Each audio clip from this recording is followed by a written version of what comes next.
Everyone, welcome to Lizzie's Little Library and the Newbery Project. The next book in our series is called Shiloh. It was written by Phyllis Reynolds Naylor and is the 1992 winner. It is written at a 4.4 reading level. The author is still alive, age 83 at the time of this recording, and lives in Anderson, Indiana. I believe I've been there. This is the first in a 4-book series about Shiloh, so I'm already relieved that I don't have to worry about the dog dying because I can't handle books like that. Yet, having said that, our first chapter starts out at Sunday dinner with Dad describing how he killed the rabbit that they're eating. Yuck.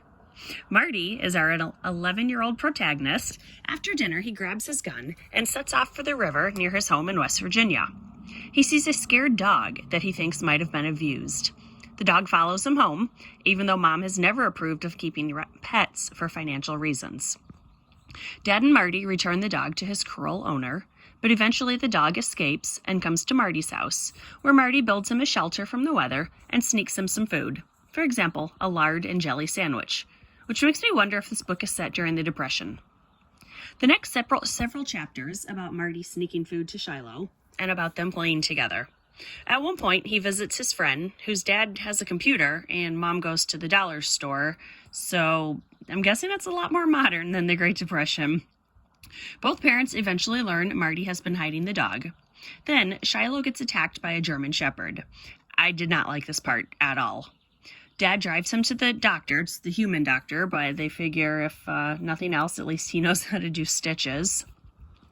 Mom and Dad agree to let Shiloh recover in the house. Judd, the dog's owner, comes by, and Shiloh is visibly afraid of him, but he insists the dog be home on Sunday. Dad keeps agreeing with this, saying it's the right thing to do. And I don't agree with Dad here. If you know a pet is being abused, why would you be so willing to return it to him just because the person purchased him? Marty even makes the argument that if you knew a child was being abused, would you so willingly return that child to his parents? And I'm with Marty on this one. You gotta take care of those animals.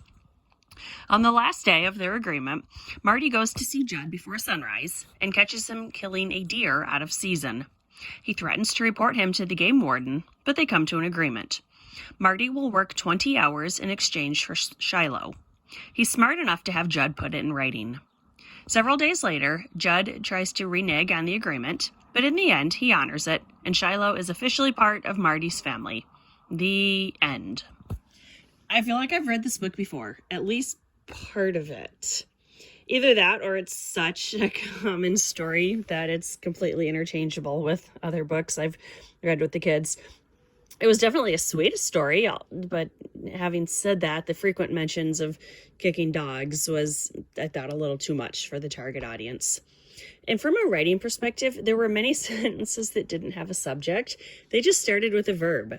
I get that Marty was narrating with a dialect, but I found it distracting.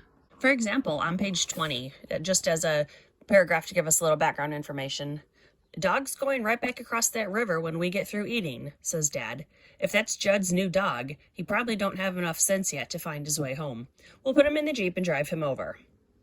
Don't know what else I figured Dad to say.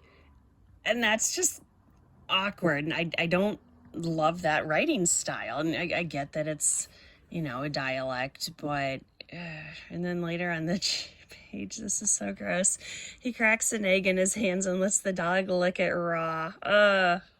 There were 2 honor books this year. One by Avi that the Goodreads readers despise, and another photobiography by Russell Friedman, this one about the Wright brothers. So, given the competition, I do agree with the happy ending dog story as the winner, even if it seems like a pretty weak winner in a less competitive field.